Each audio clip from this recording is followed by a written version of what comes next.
तो हम लोग शुरू किए हैं खान सर का पॉकेट जीके बुक को ख़त्म करने के लिए, ठीक है?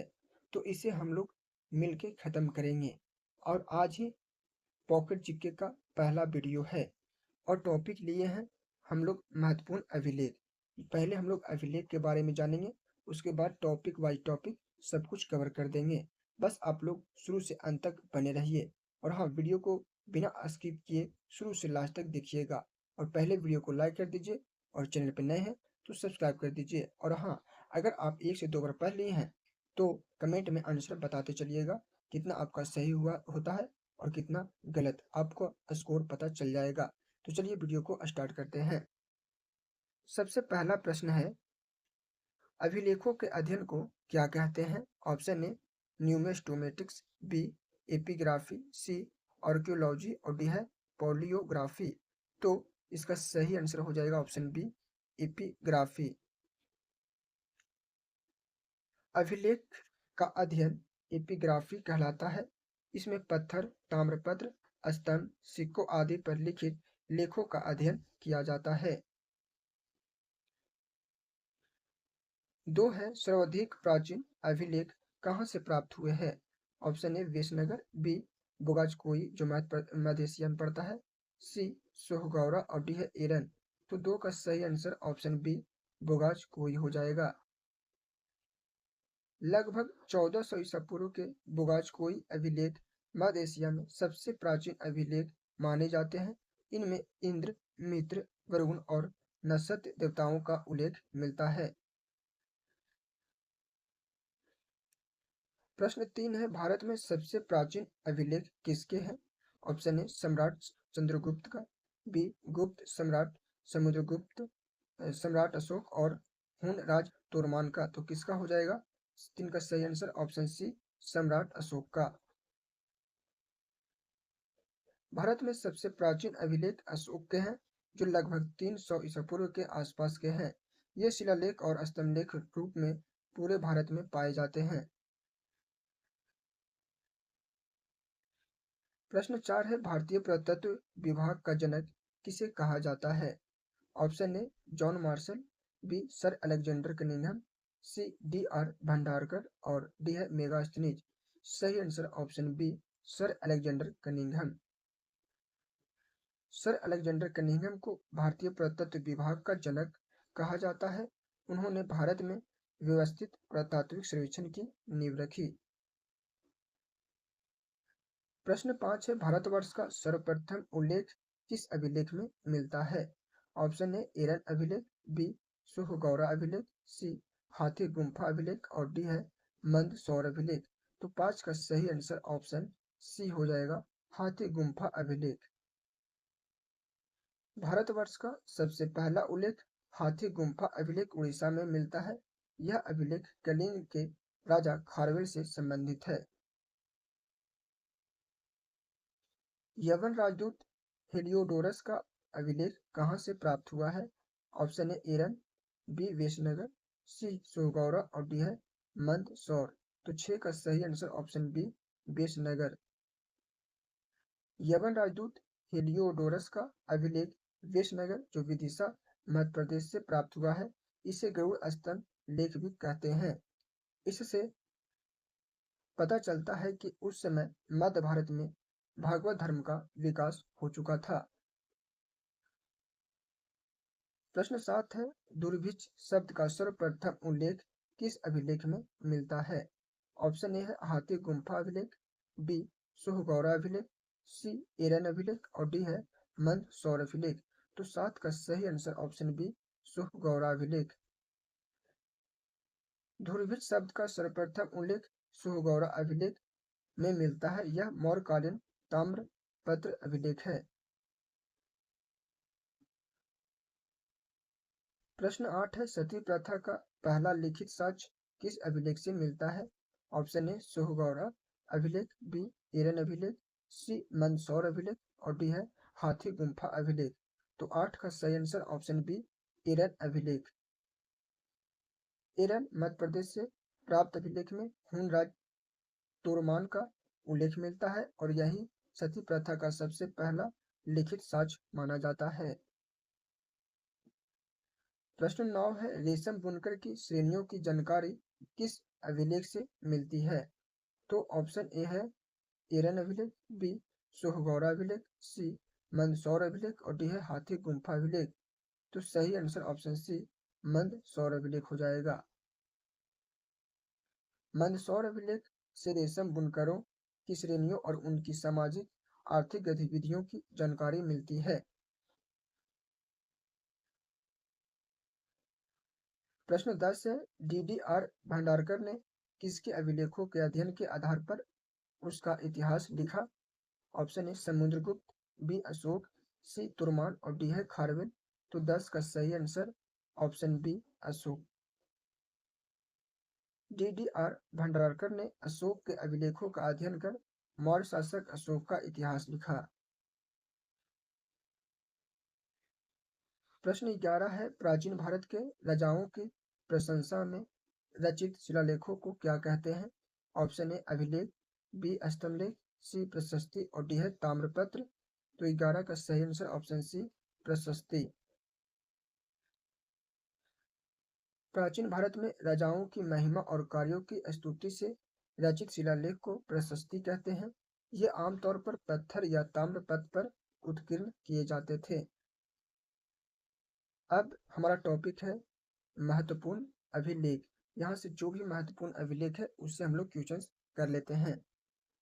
पहला है, हाथी गुम्फा अभिलेख किस शासक का है?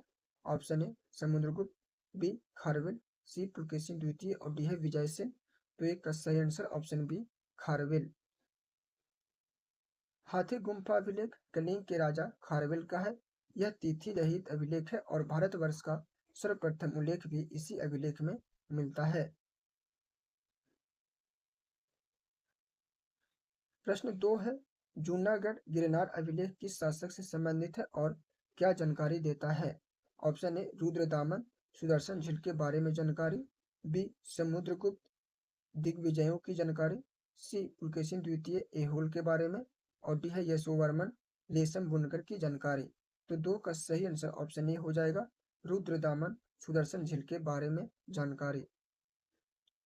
जूनागढ़ अभिलेख शासक रुद्रदामन से संबंधित है। इसमें सुदर्शन झील के निर्माण और उसके महत्व के बारे में जानकारी मिलती है। प्रश्न 3 है, नासिक अभिलेख किस शासक और वंश की उपलब्धियां बताता है? ऑप्शन ए सतकर्णी पुत्र गौतमी सातवाहन वंश, बी है समुद्रगुप्त गुप्त वंश, सी खारवेल कलिंग वंश और डी है विजयसेन बंगाल शासक। तो 3 का सही आंसर ऑप्शन ए सातकर्णी पुत्र गौतमी सातवाहन वंश। नासिक अभिलेख में गौतमी पुत्र सातकर्णी और सातवाहनों की उपलब्धियों का वर्णन मिलता है। यह अभिलेख उनके प्रशासन और विजय कार्यों को दर्शाता है। प्रश्न 4 है, प्रयाग स्तंभ अभिलेख किस शासक से संबंधित है और क्या जानकारी देता है? ऑप्शन ए समुद्रगुप्त उनकी दिग्विजयों की जानकारी, बी है खारवेल कलिंग की जानकारी, सी पुलकेशिन द्वितीय एहोल अभिलेख और डी है यशोवर्मन मंदसौर अभिलेख। तो सही आंसर ऑप्शन ए समुद्रगुप्त उनकी दिग्विजयों की जानकारी। प्रयाग स्तंभ अभिलेख शासक समुद्रगुप्त का है। इसमें उनकी दिग्विजयों यानी विजय यात्राओं का विवरण मिलता है जो गुप्त साम्राज्य के विस्तार और सैन्य शक्ति को दर्शाता है। प्रश्न 5 है, एहोल अभिलेख किस शासक से संबंधित है? ऑप्शन ए पुलकेशिन द्वितीय, बी खारवेल, सी समुद्रगुप्त और डी है यशोवर्मन। तो 5 का सही आंसर ऑप्शन ए पुलकेशिन द्वितीय। एहोल अभिलेख शासक पुलकेशिन द्वितीय से संबंधित है। यह अभिलेख उनके प्रशासन और उपलब्धियों को दर्शाता है। प्रश्न 6 है, मंदसौर अभिलेख किस शासक और क्या जानकारी देता है? ऑप्शन ए यशोवर्मन रेशम बुनकर की श्रेणियों की जानकारी, बी समुद्रगुप्त दिग्विजयों की जानकारी, सी खारवेल कलिंग की जानकारी, डी विजयसेन बंगाल शासक। तो 6 का सही आंसर ऑप्शन ए यशोवर्मन रेशम बुनकर की श्रेणियों की जानकारी। मंदसौर अभिलेख मालवा नरेश यशोवर्मन से संबंधित है। इसमें रेशम बुनकर की श्रेणियां और उनके सामाजिक आर्थिक योगदान का विवरण मिलता है। प्रश्न 7 है, ग्वालियर अभिलेख किस वंश के इतिहास के बारे में जानकारी देता है? ऑप्शन ए गुप्त वंश, बी सातवाहन वंश, सी गुर्जर प्रतिहार वंश और डी है शुंग वंश। तो 7 का सही आंसर ऑप्शन सी गुर्जर प्रतिहार वंश। ग्वालियर अभिलेख से गुर्जर प्रतिहार वंश के इतिहास और शासन व्यवस्था की जानकारी मिलती है। यह अभिलेख उनकी उपलब्धियों और प्रशासन को दर्शाता है। प्रश्न 8 है, भीतरी एवं जूनागढ़ अभिलेख किस शासक और किस विषय पर प्रकाश डालते हैं? ऑप्शन ए समुद्रगुप्त दिग्विजयों की जानकारी, बी स्कंदगुप्त हुनों पर विजय का विवरण, सी खारवेल कलिंग की जानकारी, डी पुलकेशिन द्वितीय ऐहोल अभिलेख। 8 का सही आंसर ऑप्शन बी स्कंदगुप्त हुनों पर विजय का विवरण। भीतरी एवं जूनागढ़ अभिलेख शासक स्कंदगुप्त से संबंधित है। इनमें हुनों पर उनकी विजय और साम्राज्य की सुरक्षा के प्रयासों का वर्णन मिलता है।